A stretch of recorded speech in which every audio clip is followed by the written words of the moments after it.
Salut chers amis, cette semaine on se fait un petit tuto en plein dans l'actualité. L'été approche, si vous ne saviez pas où partir en vacances et si vous rêviez de partir ou de retourner au Japon, ça va être désormais possible. L'ambassade a annoncé de nouvelles mesures.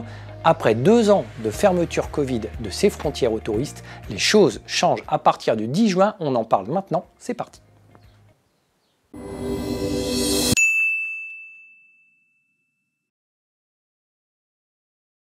Voilà désormais plus de 2 ans que le Japon a fermé ses frontières aux touristes pour des raisons sanitaires évidentes liées au Covid-19. Ces mesures viennent de changer, elles commencent à s'assouplir depuis quelques semaines et à partir du 10 juin, le pays ouvre ses portes à 98 nouveaux pays, justement, accueillant des touristes. Jusque-là, ils avaient ouvert aux touristes, mais de zone Asie. Et bien à partir du 10 juin, c'est désormais la France qui aura la possibilité de partir en voyage au Japon. Cela, évidemment, est sous beaucoup de conditions qu'il va falloir remplir. À l'heure actuelle, les personnes indépendantes qui veulent voyager au Japon ne peuvent le faire que dans le cadre de leur profession, dans le cadre d'études ou de stages spécifiques. Et bien sûr, si vous avez de la famille ou si vous aviez déjà une résidence au Japon. Tout ce qui touchait au tourisme travail était très compliqué et surtout le tourisme travail au Japon était soumis au Shinsa Zumisho ou au Uketsuke Zumisho. Qui sont 2 formulaires très spécifiques à faire remplir. C'est quelque chose d'ailleurs que j'avais dû faire remplir en 2002 lorsque j'ai été travailler au Japon. Il faut d'une part faire valider son visa en amont par l'entreprise qui vous accueille, mais pas que. Il faut également faire valider son lieu de résidence par le lieu de résidence bien avant son voyage. Donc, autant les maisons et les lieux qui vous accueillent que les écoles, que les entreprises qui vont vous accueillir doivent en amont faire remplir et valider ces documents qui sont ensuite transmis à l'ambassade pour faire valider un visa. Donc à l'heure actuelle, ce sont des démarches qui sont compliquées, sans parler en plus de l'approche budgétaire, parce que le Japon fait très attention aux touristes qu'ils accueillent. Il faut avoir des ressources budgétaires pour pouvoir tenir la longueur du visa sans devenir entre guillemets un SDF. Donc ils ont un regard très pointu sur l'état des comptes bancaires des touristes qui viennent au Japon. La solution à partir du 10 juin, c'est de faire partie d'un groupe de touristes.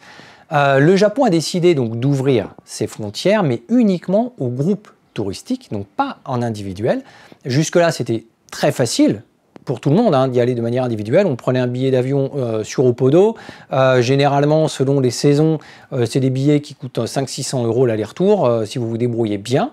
Et puis, sur place, on prenait un petit weekly mansion d'une semaine, 3 semaines, 1 mois, et on pouvait se faire des vacances à pas cher.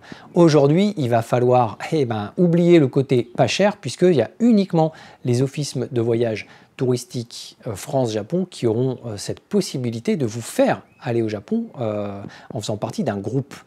Donc, toutes les agences de type voyageurs au Japon ou même All Nippon Airways, toutes ces agences qui fournissent, on va dire, une prestation, qui peuvent vous fournir des prestations de voyage, voilà, il va falloir vous tourner vers ces organismes-là, sachant que il va y avoir un coût de prestation, forcément, mais c'est aujourd'hui la seule solution pour vous pour retourner au Japon. Pour vous donner un ordre d'idée, le Japon, en 2019, a accueilli 34 millions de touristes. En 2020, le pays comptait accueillir plus de 40 millions de touristes grâce aux Jeux Olympiques qui avaient lieu durant l'été. Évidemment, les conditions sanitaires en ont décidé autrement. Le pays a fermé ses frontières. Aujourd'hui, le pays réouvre progressivement, mais n'accueille que 20 000 touristes par jour. Donc 20 000 touristes, c'est très peu. 200 000 en 10 jours, 2 millions en 100 jours. Vous vous rendez compte qu'en 3 mois, ils auront accueilli 2 millions de personnes, là où habituellement, c'est l'été que les touristes affluaient, surtout pour les Jeux Olympiques. On est très loin des 40 millions attendus à l'année. Donc il y a déjà un très grand différentiel. Les groupes touristiques ne sont pas compris dedans, mais les groupes touristiques, à mon avis, ne seront pas les plus nombreux de par la difficulté de faire partie d'un groupe touristique et puis surtout par le budget qu'impose le côté groupe touristique. D'autant qu'au Japon, au sein carrément de l'archipel, il y a encore beaucoup d'opinions très réservées sur le fait d'accueillir des touristes étrangers, même s'il va vous falloir faire des tests PCR en amont probablement à l'arrivée avec 3 jours justement d'isolement.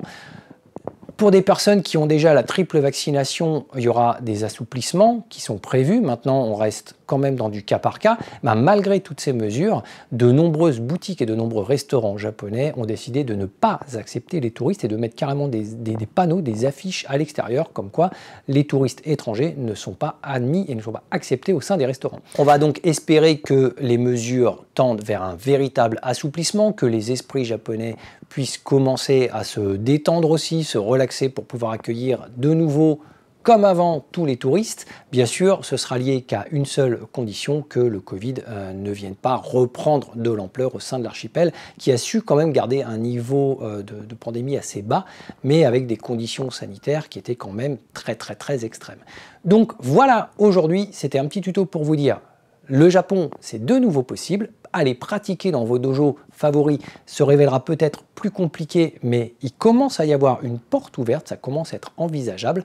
Donc on se tiendra au courant si vous avez déjà prévu de retourner au Japon, si vous avez déjà des dates de booker, si vous avez même par le biais de votre profession, de votre famille, de vos études, la possibilité d'y retourner, n'hésitez pas à le dire en commentaire. De mon côté, j'attends aussi ce moment où j'aurai la possibilité soit d'accueillir de nouveau des Japonais, soit moi-même d'y retourner, et on fera ce petit voyage ensemble. En attendant, portez-vous bien, passez une très bonne semaine ensoleillée, il fait chaud, il fait beau, profitez-en et à très bientôt. Ciao!